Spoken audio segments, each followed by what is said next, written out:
एक व्यक्ति जो कि वहां पर किराएदार रहता था और अपने बगल में रहने वाले किराएदार के यहाँ उसका कमरा काफी समय से बंद चल रहा था, क्योंकि उस घर को जिसने किराए से ले रखा था वो महज 1-2 महीने में सिर्फ एक आध 2 घंटे के लिए आता था और वापस दरवाजा बंद करके चला जाता था।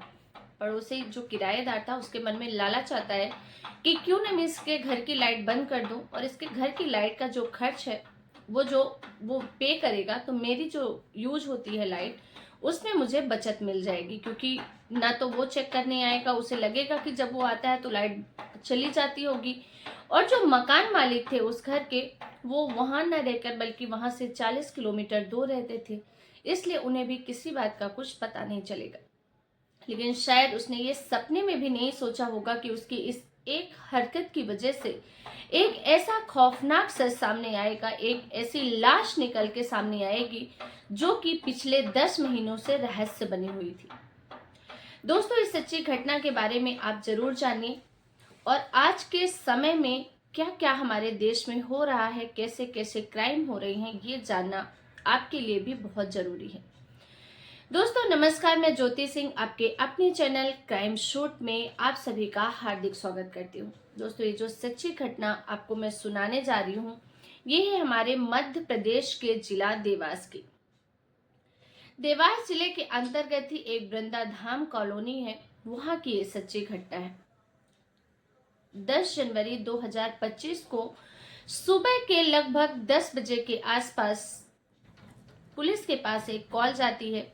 दरअसल जब सुबह होती है 10 जनवरी को, क्योंकि 9 जनवरी को जो पड़ोसी था उसने अपने पड़ोसी के घर की लाइट कट कर दी थी।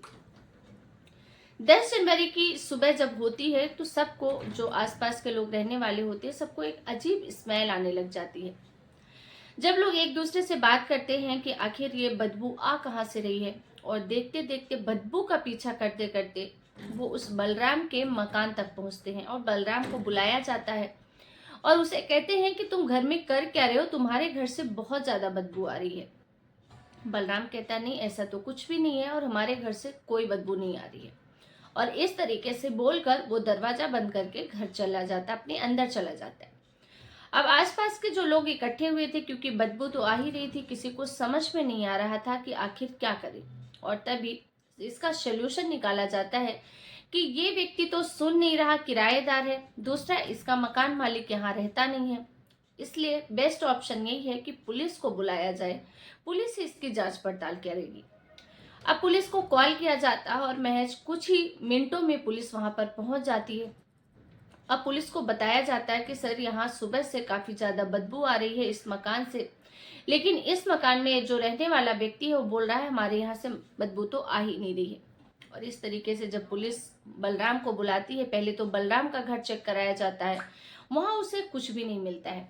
लेकिन पता चलता है कि उसके बगल में जो कमरा है जिस पे ताला लगा हुआ है, वहां से ऐसा लग रहा है कि शायद वहीं से बदबू आ रही है। बलराम को जब बोला जाता है उस घर का दरवाजा खोलने के लिए, तो बलराम कहता है कि इसे तो किसी और ने किराए पर ले रखा है, इसके बारे में मुझे कुछ नहीं पता, बस यही बता सकता हूँ कि इस घर में रहने वाला जिसका नाम गणेश है वो कभी कभार आता है और मात्र आधे 1 घंटे के लिए और वापस चला जाता है। इस तरीके से जब उसे बोला जाता है कि किसका मकान है, तो मकान मालिक का नंबर देता है। जो मकान मालिक होते हैं वो देवास में न रहकर इंदौर रहते हैं, जो कि देवास से 35 से 40 किलोमीटर की दूरी पर है।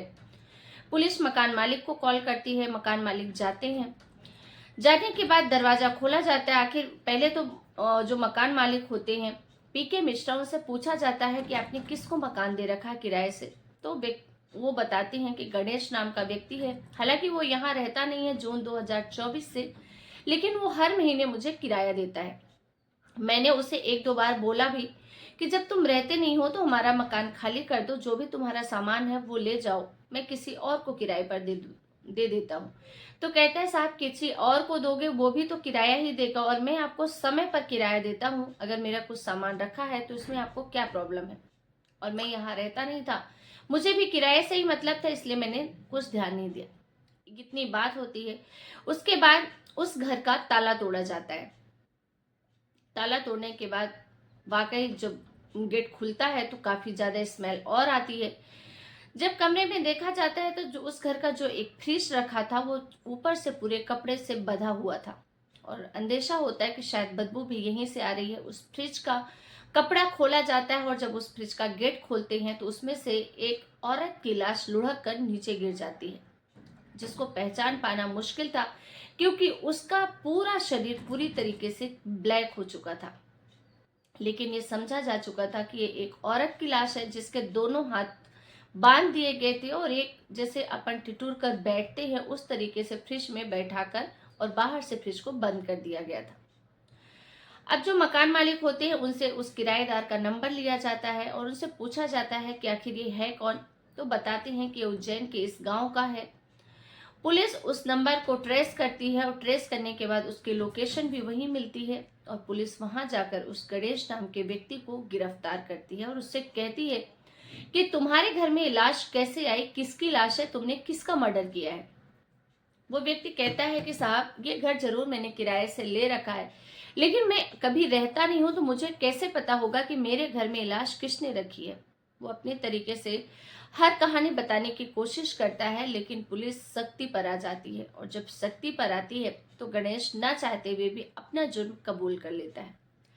दरअसल वो कहता है कि ये जो जिस औरत की लाश है जिसकी उम्र 32 से 33 साल के आसपास होगी, जो कि उज्जैन के ही एक गांव की रहने वाली रिंकी नाम की लड़की का है।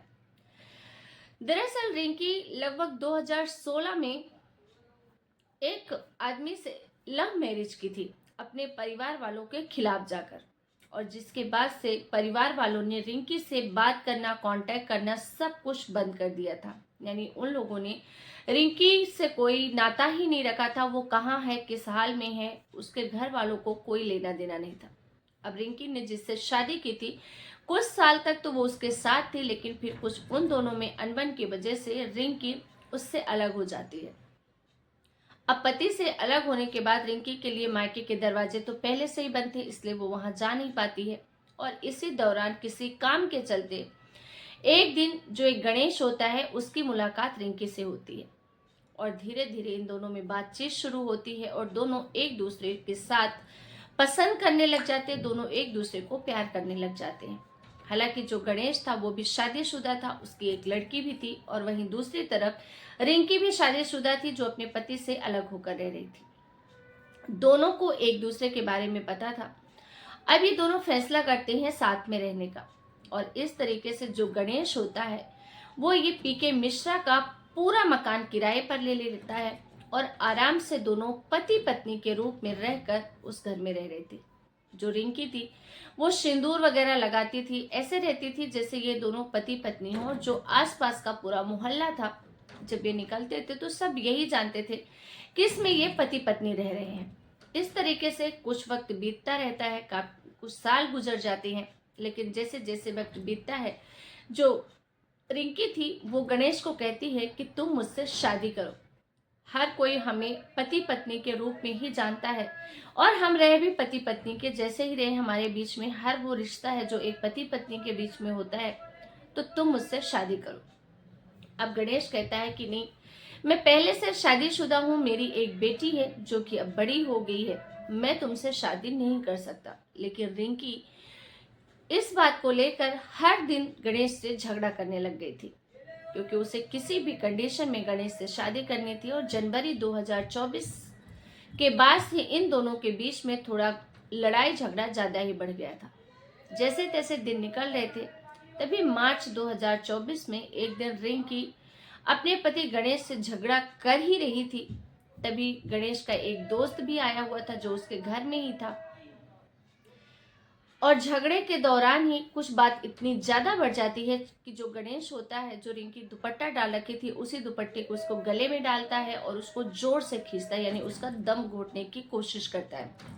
रिंकी चिल्लाने की कोशिश करती है, लेकिन जो उसका दोस्त था गणेश का, वो जाके रिंकी का मुंह दबा देता है और उसकी पूरी मदद करता है। और इस तरीके से उस दुपट्टे को लोग तब तक खींच कर रखते हैं जब तक रिंकी की मौत नहीं हो जाती। अब रिंकी तो मर चुकी थी। अब इन्हें समझ में नहीं आ रहा था कि बॉडी का क्या करे। बाहर निकलेंगे तो कभी न कभी पता तो चल ही जाएगा, और इसलिए डिसाइड करते हैं कि क्यों न इसकी बॉडी को फ्रिज में ही रख दिया जाए। फ्रिज तो चालू रहेगा, बदबू आएगी नहीं और किसी को पता नहीं चलेगा। लेकिन शायद पता नहीं इनके दिमाग में क्या रहा होगा कि आखिर ये एक लाश को फ्रिज के अंदर कब तक रखने का इनका इरादा था।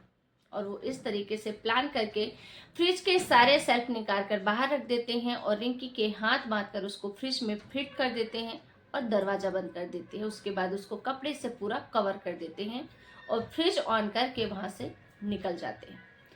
अब गणेश आराम से अपने परिवार के साथ रह रहा था, उसका दोस्त भी रह रहा था और यहाँ एक लाश पिछले 10 महीने से, यानी ये मार्च की बात है और अभी 10 जनवरी को इसका खुलासा हुआ है। मार्च से वो लाश फ्रिज में बंद थी और इस तरीके से इस घटनाक्रम का खुलासा होता है। पुलिस ने गणेश को तो जेल में बंद कर दिया है, लेकिन जो गणेश का दोस्त था, जब उसके बारे में गणेश से पूछा जाता है और उसके एड्रेस में पुलिस पहुंचती है तो पता चलता है कि उसका जो दोस्त था उसने कुछ और क्राइम किया था और जिसके चलते राजस्थान पुलिस ने उसको ऑलरेडी अरेस्ट कर रखा था। यानी वो उसका जो दोस्त था वो ऑलरेडी जेल में ही था। इस तरीके से दोनों गुनहगार सलाखों के पीछे तो पहुंच ही जाते हैं, लेकिन सबसे बड़ी बात यह थी कि जो गणेश था उसके बेटे की शादी अभी फरवरी 2025 में होनी थी, जिसकी तैयारियों में गणेश बिजी था। लेकिन उसने जो अपराध किया था, जो मर्डर किया था, उसकी पोल ऐसे खुल जाएगी उसने कभी सपने में भी नहीं सोचा था। हालांकि हर कातिल यही सोचता है कि उसने जो अपराध किया है इसके बारे में कभी किसी को पता नहीं चलेगा, लेकिन ऐसा होता नहीं है। अपराधी कितना भी शातिर क्यों ना हो, एक न एक दिन पकड़ा जरूर जाता है। दोस्तों, इस सच्ची घटना को सुनाने का उद्देश्य किसी की भी भावनाओं को आहत करना नहीं है, बल्कि आप सभी को सचेत करना है, जागरूक करना है। और आपको ये जानना जरूरी है कि हमारे देश में, हमारे समाज में किस किस तरीके के अपराध हो रहे हैं और हमें अपनी जिंदगी में, अपने परिवार की जिंदगी में क्या सावधानी बरतनी चाहिए। आपको हमारा आज का ये एपिसोड कैसा लगा हमें कमेंट करके जरूर बताइए। साथ ही अगर आपको इस वीडियो में कोई कमी नजर आती है तो आपके ओपिनियन जरूर शेयर कीजिए। फिर मिलेंगे एक नई सच्ची क्राइम घटना के साथ। तब तक के लिए आप सबका बहुत बहुत धन्यवाद। जय हिंद, जय भारत।